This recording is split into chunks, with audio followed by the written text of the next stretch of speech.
시청자 여러분 안녕하십니까? 헬로티비 뉴스입니다. 인천시가 부평 제3보급단과 507여단을 이전 재배치하고 비워진 토지를 개발하는 사업을 진행 중입니다.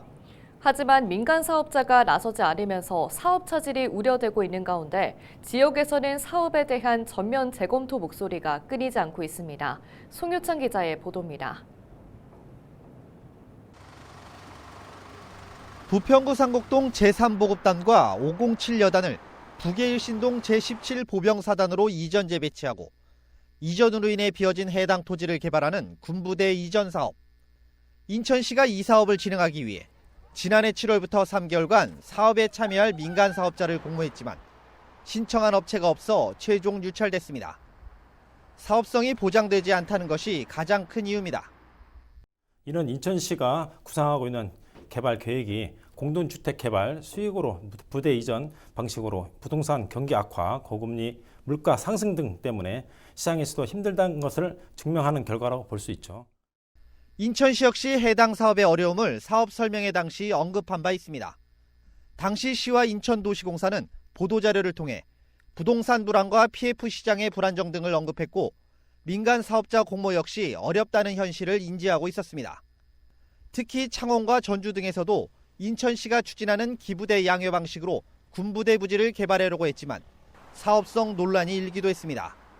특히 사업 초기 사업비 마련이 가장 큰 걸림돌로 작용하고 있습니다.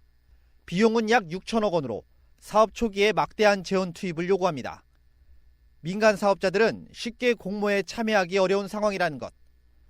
이에 지역에서는 사업 재검토를 요구하고 있습니다. 특히 주거시설이 아닌 기업이나 앵커시설이 들어서길 바라고 있습니다. 지역 주민들은 이제 우리 부평도 먹고 살 수 있는 먹거리들이 할 수 있는 기업이라든가 앵커 시설들이 들어와서 그 지역에 자리를 선다고 하면은 그 비율이 65%든 뭐 35%든 45%든 그건 인정하겠다는 거예요. 다만 계속적으로 이렇게 그 주거 시설이 들어오는 것에 대해서는 이제 반대한다 이런 입장이고요. 여기에 시 재정 투입은 물론 정부의 특별법을 통한 개발 진행에 대한 목소리까지 나오고 있습니다. 앞서 인천시의회에서도 사업 전면 재검토를 통해 사업 재구성과 함께 시 재정을 통한 사업 진행에 대한 의견을 내놓은 바 있습니다. 기부대 양육 사업이라고 이렇게 어떤 것을 못 박아놓고 이걸 추진하지 말고요. 그런 비용들은 우리 인천시가 다른 부분을 통해서 이 재정 마련은 할 수 있다라고 저는 판단이 들고 지역에서는 이외에도 부지 전체를 녹지 공간으로 조성해야 한다는 의견도 나오고 있습니다.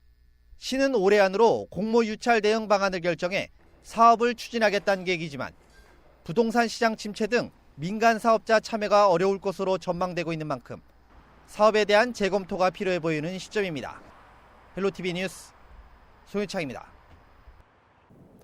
부천의 한 노래방에서 50대 여성을 살해하고 시신을 야산에 유기한 혐의를 받고 있는 30대 남성이 구속됐습니다. 인천지법 부천지원은 살인과 시체 유기 혐의로 30대 남성 A씨에 대해 구속영장을 발부했습니다.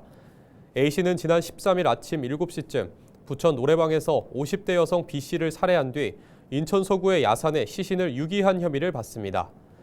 경찰 조사 결과 범행 당시 노래방 내부에는 두 사람만 있었으며 노래방에서 일했던 A씨는 B씨와 모르는 사이인 것으로 파악됐습니다.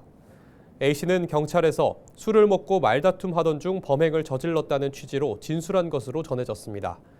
경찰은 B씨의 사인이 경부 압박에 의한 질식사라는 국과수 1차 부검 소견을 구두로 전달받으며 구체적인 범행 동기 등을 추가로 파악하고 있습니다. 계양구가 전세보증금 반환보증료 지원 사업을 추진합니다.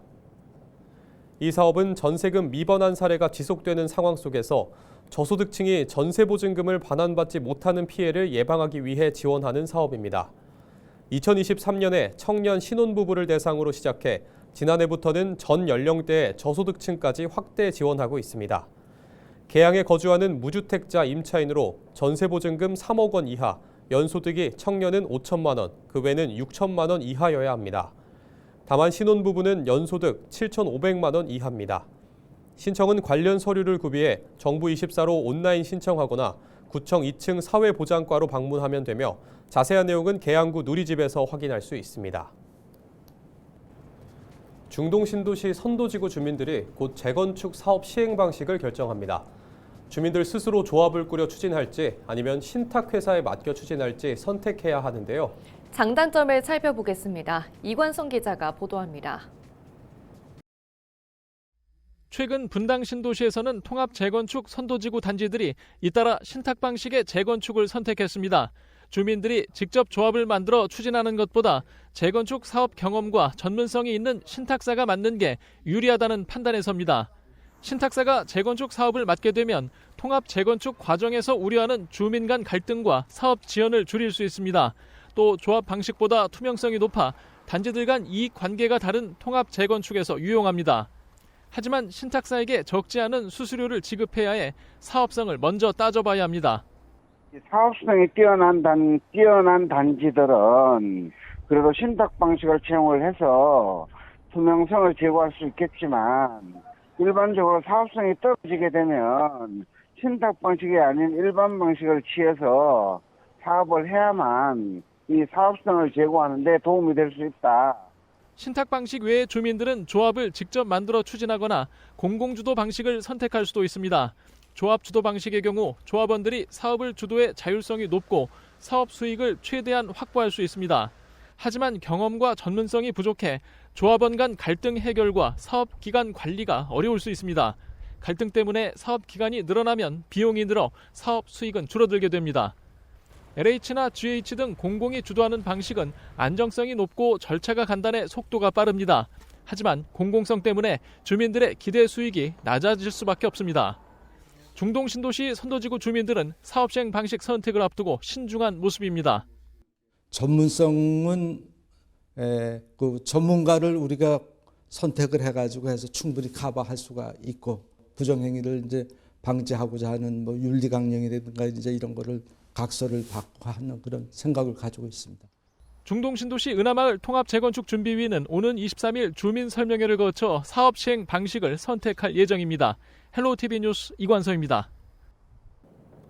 국세청이 변칙적이고 지능적인 수법을 동원해 세금 회피를 시도한 것으로 보이는 부동산 거래 156건을 적발해 세무조사를 진행한다고 밝혔습니다. 국세청이 적발한 유형은 모두 5가지인데요. 편법 증여나 신고 누락한 자금으로 고가 아파트를 산 경우와 가장매매나 부실법인 끼워 넣기로 탈세한 경우, 다운계약 거래로 양도소득을 축소 신고한 경우와 특수 관계자들 간 저가 직거래한 경우, 또 지분 쪼개기 기획 부동산 등을 조사하기로 했습니다. 국세청은 자금 출처와 거래 과정을 정밀 검증해 세금 탈루 사실을 확인할 계획인데요. 향후에도 개발 호재 등으로 거래가 많은 지역을 중심으로 현장 정보와 과세 인프라를 활용해 부동산 거래 과정에서 세금 신고가 적정했는지 면밀히 살펴볼 계획입니다. 인천시가 1,000만 원 이상 고액 상습 체납자 2,691명에 대한 실태조사에 나섭니다. 현재 총 체납액은 2,823억 원입니다. 지방세 체납자는 2,235명으로 체납액이 2,389억 원, 지방행정제재 부과금 체납자는 456명으로 체납액은 434억 원에 이르고 있습니다. 시는 납부 동료에도 불구하고 체납액을 미납한 경우 4달 중 지방세 심의위원회 심의를 거쳐 공개 대상자를 선정할 방침입니다. 이후 6개월 동안 소명 기회를 제공해 자진 납부를 유도한 뒤 최종 체납자는 10월에 개최되는 2차 지방세 심의위원회 심의를 거쳐 명단 공개 대상자로 확정됩니다. 확정된 명단은 11월 19일 인천시와 행정안전부 누리집 등을 통해 전국적으로 공개될 예정입니다.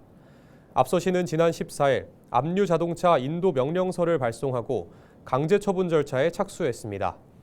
이번 조치는 장기간 100만 원 이상 지방세를 체납한 3,965명이 대상이며 압류 자동차 인도 명령서를 받은 해당 차량 소유주는 지정된 기간 내에 차량을 자진 인도해야 하며 이행하지 않을 경우 강제 견인됩니다. 견인된 차량은 공매를 통해 체남 세금에 충당될 예정입니다. 지난해 8월 이후 4천만 원을 넘어섰던 서울 아파트의 3.3제곱미터당 매매 가격이 지난 1월 다시 4천만 원 밑으로 내려간 것으로 나타났습니다. 부동산 정보 플랫폼 기업 직방이 분석한 서울 아파트 평균 매매가 변동 자료를 보면 지난 1월 서울 아파트 평균 3.3제곱미터당 매매 가격은 3,996만 원으로 한 달 전보다 5.2% 하락했습니다. 서울 아파트 평균 3.3제곱미터당 매매 가격이 4천만 원 밑으로 내려간 것은 지난해 8월 이후 5개월 만인데요. 정부의 대출 규제와 탄핵 정국 속에서 매수 심리가 얼어붙고 저가 위주의 거래가 이어진 것으로 보입니다. 경기도를 포함한 수도권 지하철 기본요금이 4월 150원가량 인상될 전망입니다. 경기도는 수도권 대중교통 요금 인상 현실화가 서민들의 부담을 키울 수 있다는 우려에도 적자를 감당하기 어려운 상황에 처해 있다고 설명했습니다. 도는 경기도의회 보고에서 도시철도 기본요금 인상을 추진하는 이유로 막대한 적자를 꼽았습니다. 도의회도 인상에 반대하지 않았지만 도의 운임 인상에 따른 서비스 향상에 최선을 다해야 한다고 전했습니다. 인천시가 지역 내 소상공인의 경영 안정과 사회 전망 강화를 위해 1인 자영업자 고용보험료 지원 사업을 추진합니다. 1인 자영업자 고용보험료 지원 사업은 기준 등급에 따라 납부한 고용보험료의 50에서 80%를 지원하던 것을 10%를 추가로 3년간 지원받을 수 있도록 하는 것입니다. 시는 이를 위해 최근 근로복지공단, 인천신용보증재단과 1인 자영업자 고용보험료 지원 업무 협약을 체결했습니다. 협약에는 시가 고용보험료를 지원하고 인천신용보증재단은 신청 접수와 처리를, 근로복지공단은 고용보험 가입자 정보와 납부 실적을 공유하는 내용을 담고 있습니다. 이를 통해 소상공인의 고용보험료 부담을 줄이고 보험 사각지대를 해소함으로써 사회 안전망 제도권 편입을 촉진하고 지역 내 소상공인의 경영 안정에 기여할 계획입니다. 이번 지원 사업은 올해 3월부터 본격 시행되며 2025년 1월 납부분부터 소급 적용됩니다.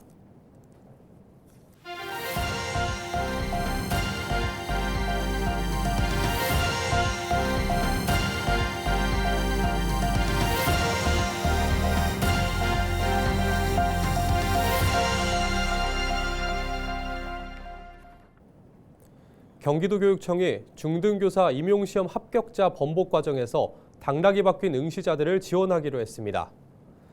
앞서 도교육청은 지난 11일 중등교사 임용시험 최종 합격자를 발표했다가 점수 산정 오류를 확인하면서 합격자 확인 절차를 중단했습니다. 이후 최종 합격자를 재발표했지만 합격에서 불합격으로, 불합격에서 합격으로 응시자 98명의 당락이 바뀌었습니다. 도교육청은 합격에서 불합격이 된 응시자들이 1년 안에 공립학교 기간제 교원으로 지원할 경우 우선 채용하기로 하는 한편 오류 재발 방지에도 나설 계획입니다. 경기도가 경기도형 광역비자를 도입하는 방안을 추진합니다. 경기도는 13일 법무부에서 추진하는 광역형 비자 시범 사업에 대한 참가 신청서를 제출했다고 밝혔습니다.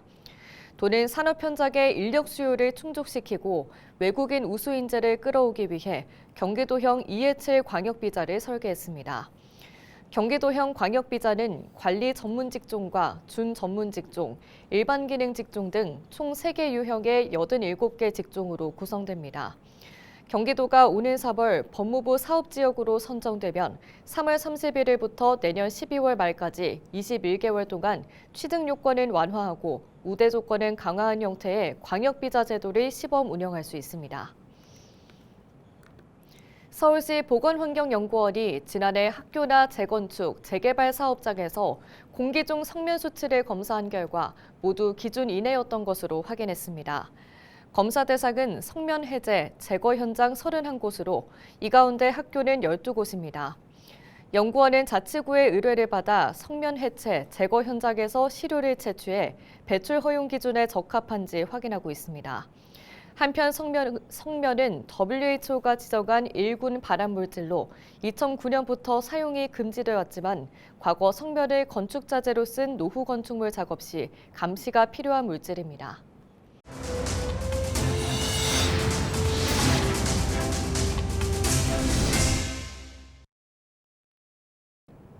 이상으로 뉴스를 마칩니다. 시청해주신 여러분 고맙습니다.